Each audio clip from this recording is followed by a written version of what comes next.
Ó, meu bom dia, sejam bem-vindos, meus queridos e amados companheiros de estudo bíblico. Nós vamos a mais um vídeo hoje. Vamos falar um pouco sobre manifestação espiritual, mais especificamente o falar em línguas estranhas. Eu já fiz outros vídeos anteriormente a esse respeito, mas vamos a mais um vídeo hoje tentar explicar um pouco melhor a respeito hoje dessa manifestação do Espírito, que é a manifestação de línguas estranhas. Então vamos aí às Escrituras. Eu quero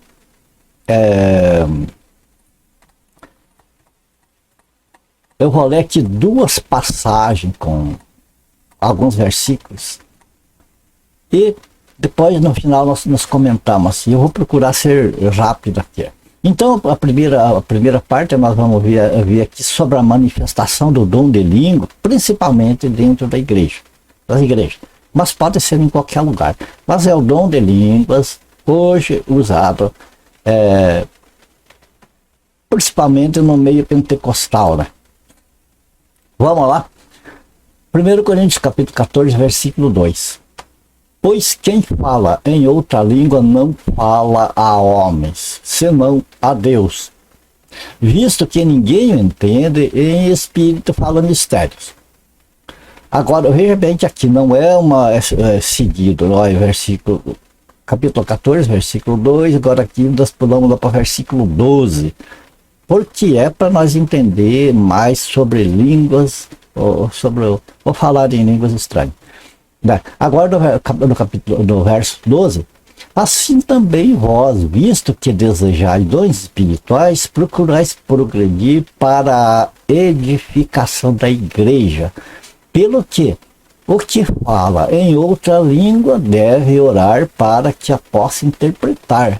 E se tu bendisseres apenas em espírito, como dirá o indulto ou amém depois da tua ação de graças, visto que não entendo o que dizes? Mas não havendo intérprete, fique calado na igreja, falando consigo mesmo e com Deus. Se alguém se considera profeta ou espiritual, reconheça ser mandamento do Senhor o que vos escrevo. E se alguém ignorar, será ignorado.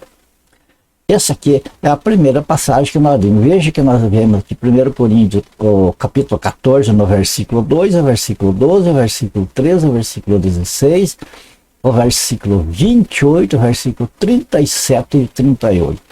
Bom, aqui nós vimos a manifestação de línguas estranhas na igreja. Agora nós vamos ver outra manifestação também de línguas, mas no Pentecostes. Atos capítulo 2, versículos 1 ao 12. Veja o que diz aqui. Ao cumprir-se o dia de Pentecostes, estavam todos reunidos no mesmo lugar. De repente veio do céu um som como de um vento impetuoso e encheu toda a casa onde estavam assentados. E apareceram distribuídas entre eles línguas como de fogo, e pousou uma sobre cada um deles. Todos ficaram cheios do Espírito Santo e passaram a falar em outras línguas, segundo o Espírito lhes concedia que falassem. Ora, estavam habitando em Jerusalém judeus, homens piedosos, vindo de todas as partes, de todas as nações debaixo do céu. Quando, pois, se fez ouvir aquela voz, afluiu a multidão que se possuía de perplexidade, porquanto cada um os ouvia falar na sua própria língua. Estavam, pois, atônitos e se admiravam, dizendo: vede, não são porventura galileus todos esses que aí estão falando? E como os ouvimos falar, cada um em nossa própria língua materna?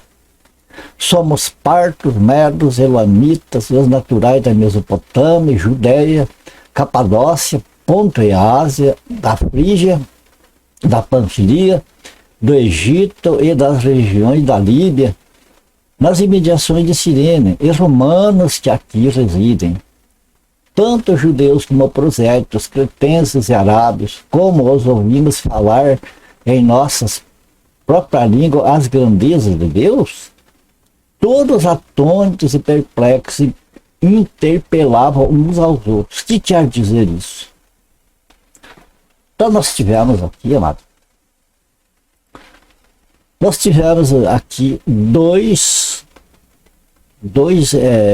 textos com respectivo contexto, falando a respeito da manifestação do dom na igreja, hoje, atualmente, e falando da manifestação também de línguas, mas no Pentecostes. O povo pentecostal hoje, eles têm por base, né, as manifestações espirituais têm por base o Pentecostes. Mas como vocês viram aí nos textos que nós vimos, é muito diferente o que acontece nas igrejas com o que aconteceu no Pentecostes. Uma coisa, veja que, por exemplo, o Mar Vermelho, quantas vezes abriu o Mar Vermelho para o povo passar? Uma vez só. Nós vemos, por exemplo, o Senhor Jesus, quantas vezes ele morreu para salvar os pecadores? Uma vez só. O dilúvio aconteceu quantas vezes? Uma vez só. E assim, tantas outras coisas que Deus faz, normalmente Deus faz uma vez. E aquilo ali fica valendo para sempre. Quantas vezes Deus criou a criação toda? Uma vez, descansou no 7º dia e não voltou a criar mais, né? A Bíblia não mostra isso. Então isso nos mostra que muitas manifestações de Deus acontecem uma vez e tem valor sempre. Assim o Pentecostes. O Pentecostes aconteceu uma vez, foi a inauguração da igreja. Ali foi batizado no Espírito Santo todos os salvos, todos os que são inseridos no corpo de Cristo, até aqueles que ainda não nasceram no dia de hoje, que pertencem à igreja do Senhor, eles já têm assegurado o batismo com o Espírito Santo. Todos aqueles que estão inseridos no corpo de Cristo foram batizados no mesmo Espírito Santo. Quer dizer, o batismo do Espírito Santo aconteceu no dia de Pentecostes, e todos os que vão se convertendo, vão sendo inseridos no corpo de Cristo e já desfrutam desse batismo. Assim como todos aqueles que vão se convertendo, eles então desfrutam da morte e ressurreição do Senhor Jesus, que morreu e ressuscitou uma vez só. Mas todos os que creem nele desfrutam do preço pago, do preço de sangue que o Senhor Jesus pagou. Então assim acontece hoje, amado, a cada pessoa que se converte, que é inserido no corpo do Senhor Jesus.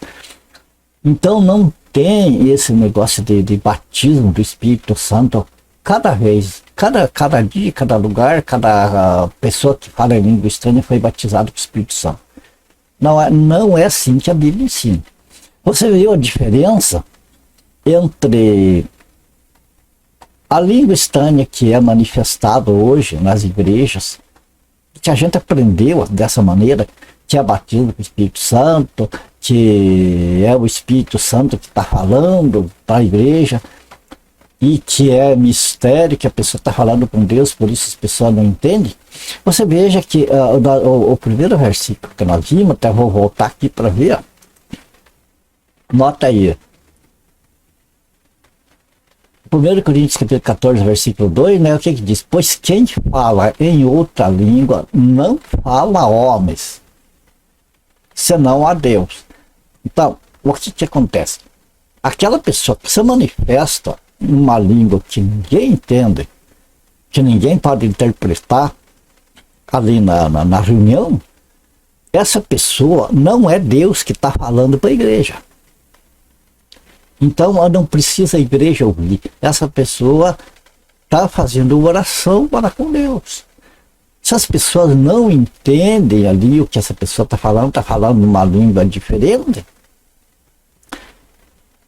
tudo bem, não tem nada demais. É a pessoa e Deus, não é a igreja. Agora veja o que aconteceu em Pentecostes, era o contrário. Era Deus falando com o povo, através do seu Espírito Santo nos apóstolos. E o outro detalhe, veja bem, quando se fala em língua estranha na igreja, que ninguém entende, no Pentecostes era diversas, o que fala na igreja ninguém entende, ele fala uma língua que ninguém entende, porque é ele, o ser humano que está falando. No Pentecostes era Deus que estava falando através do seu Espírito Santo, e falava diversas línguas simultaneamente, no mesmo momento, e todos entendiam. Percebe como é o contrário, uma coisa com a outra? Isso aqui não tem essa língua que falo em igreja não tem nada a ver com o dia de Pentecostes. É absolutamente o contrário. Porque no Pentecostes era Deus falando com a igreja, Deus manifestando as suas grandezas, né, para a igreja, porque nós vimos que aquele povo que estava ali no Pentecostes, cada um ouvia que os apóstolos estavam pregando e entendia que estavam pregando as grandezas de Deus. Por que eles entendiam? Porque era Deus que falava com eles, através do Espírito Santo, e falava nas mais diversas línguas ali que de todas as nações entendiam. E essas manifestações que acontecem nas igrejas pentecostais, principalmente, o que acontece? É o contrário. É o homem que fala para Deus e ninguém entende, e fala em espírito, fala de mistérios. Mas veja bem que ali o homem fala em espírito, ali é a letra minúscula. Portanto, é o espírito humano, quer dizer, é o meu espírito, vamos dizer, é o meu espírito falando com Deus.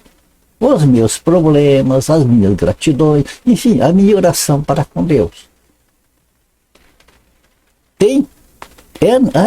Por que alguém saber, por que alguém escutar o que eu estou falando, gritando ali para Deus? Não tem porquê, é um trato meu particular com Deus. Entende? Então, por isso que o apóstolo Paulo diz ali, ó, fique calado na igreja. Não tem quem interprete, não tem quem leve os demais que estão em volta a saber do que se trata aquela oração. Fique calado. Fala consigo mesmo e com Deus. Até por sinal, Jesus chamou os fariseus de hipócritas, porque eles ficavam nas esquinas fazendo oração em voz alta para o povo ver eles, para o povo enxergar eles. Lamentavelmente, o que acontece em muitas igrejas hoje, as pessoas, para se mostrarem mais espirituais do que os outros, levanta a voz e falar em línguas estranhas que ninguém entende, fazer a oração dele para com Deus, que não tem edificação nenhuma para a igreja, não tem nada de proveito. Entende? Talvez para ele, para essa pessoa que está falando, tenha proveito, mas não atrapalhe os outros. Não tira atenção, a comunhão dos outros com Deus através de uma balbúrdia de língua ali que ninguém entende. Isso é confusão. Ele diz, fique calado. E outra coisa que é perigoso, e se tu bendisseres apenas em espírito, como dirá o indouto amém? Claro, como, amado. Para quem não sabe, o amém significa assim seja. Significa um selo. É como assinar um cheque. É como assinar um cheque. está concordando, está comprometendo o valor daquilo que está escrito ali. Assim, eu pergunto, você teria coragem de assinar um cheque em branco aí para um estranho? Não sabendo o valor que vai pôr ali? Assim, amados, é a mesma coisa. Dizer amém para aquilo que nós não entendemos, não sabemos o que está falando. Sabemos que nos dias de hoje, até Satanás está solto por aí, anunciando o evangelho dele, né? E de repente está um espírito imundo numa pessoa ali falando, exaltando Satanás e tudo mais, e a pessoa diz amém, concorda. Entra numa condenação junto. Então, amados, um conselho para vocês que me acompanham: se você não sabe, uma oração não entende o que a pessoa está falando, não diga bem. Não caia na besteira de falar se bem, porque o bem perante o Senhor é uma assinatura embaixo, uma assinatura de concordância. Ok? Então, é assim que funciona, Marcos. Nós vamos encerrando esse vídeo por aqui. Vimos as duas partes. O pessoal pentecostal tenta se basear no Pentecostes, mas nós entendemos, examinando as Escrituras, que o Pentecostes é muito diferente do pentecostalismo de hoje. Porque o pentecostalismo de hoje principalmente em casa, várias coisas, mas principalmente nesse quesito aí de línguas estranhas, que é totalmente ao contrário do Pentecostes. Então vamos encerrar, vamos ter em mente isso, amados. Quem fala em línguas estranhas, se manifesta em línguas estranhas que ninguém entende na igreja, vamos cair fora disso. Vamos ficar longe disso, porque não edifica em nada. Não tem nada de edificante. Por quê? Porque é uma oração que a pessoa está fazendo com Deus, então nós estamos ali para quê? Para ver alguém falar com Deus e nós ficar, em vez de ficar adorando a Deus, ficar perdendo tempo em ouvir o que não interessa, não é de nosso interesse, né? Não tem porquê. Agora, quando acontece de alguém falar, por exemplo, na igreja, uma pregação, uma coisa assim, que é para edificação, tudo aquilo, amados, que vem das Sagradas Escrituras, que bate com o que está escrito, com o que está na Bíblia, nós podemos considerar então que seja o Espírito de Deus trazendo, porque nós entendemos a vontade de Deus para nós. Quando uma pregação nos traz edificação espiritual para nós compreendemos as coisas de Deus, nós nos alegramos que compreendemos aquilo que Deus quer falar para nós, maravilha, irmão. Mas não precisa entrar em histeria. A alegria do Espírito e o Espírito com Deus. Então é isso que é preciso nos entender, amado. Tudo aquilo que nós compreendemos na igreja, tudo aquilo que exalta a Deus, que edifica o nosso espírito na comunhão com Deus, vamos dizer o amém, vamos nos alegrar. Agora, tudo aquilo que for uma coisa estranha, que não vem ao nosso entendimento, amado, vamos ter cautela e vamos nos manter calados e afastados dessas coisas. Tá bom? É o meu conselho para vocês, meus amados companheiros bíblicos. Vamos estar nos edificando cada vez mais na palavra de Deus, porque o engano nesse mundo corre solto. Então vamos estar precavidos, irmãos, para não cair nas arapucas e armadilhas de Satanás, que é justamente o que ele quer, nos ocupar com outras coisas, nos enlevar com outras coisas, desviar nossa atenção da adoração a Deus, a desviar nossa atenção da comunhão com Deus, com o Senhor Jesus. Então vamos estar esperto nesse aspecto aí a cada dia. Bom, a gente fica por aqui. A minha gratidão a Deus por a oportunidade e a vocês, meus prezadíssimos companheiros de estudo bíblico, que a graça do Senhor Jesus seja abundante aí com você, com a tua família. E ore por mim, por a minha família. Se for do agrado do Senhor, nós vemos no próximo vídeo. Portanto, até lá, na paz do Senhor Jesus. Fiquem todos com Deus e até o próximo vídeo.